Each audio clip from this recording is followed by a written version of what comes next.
کتاب یو واقعه را نقل کړې ده چې یو کس په ځنګله کې یو بدصورته شی ولیدی. پوښتنه یې ځینې وکړه چې ته څوک یې؟ هغه ورته وویل چې زه ستا بد اعمال یم. هغه کس بیا پوښتنه ځینې وکړه چې تا ته نجات څه رقم میلاویږي؟ هغه په جواب کې ورته وایي چې پر رسول الله صلی الله علیه وسلم باندې د درود ویلو او د سلام استولو باندې ما ته نجات ملاویږي.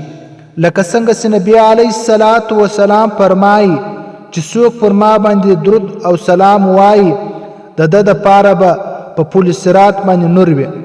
او کم کس د جمعې په ورځ باندې پر ما باندې د مازدیګر د لمانځه بعد بیا د ماښامه پورې 80 واره درود شریف ووایي، حق تعالی شانو د ده 80 کالو ګناه به ورمعاف کړي.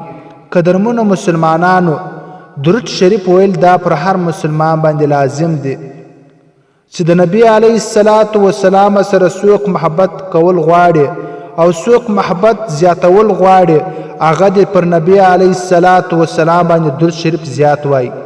عزتمنو مسلمانانو، څومره غفلت نوم پر مسلمانانو کې چې قرآن مجید د ده سیر دی، درود شریف د ده سیر دی.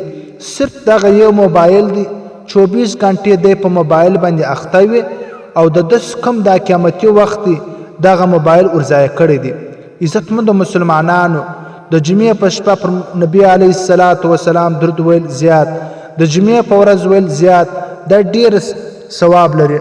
حق تعالی شانو دی موږ او تاسو ته د دې توفیق راکړي چې پر نبی علیه الصلاة والسلام باندې زیات درود شریف ووایي.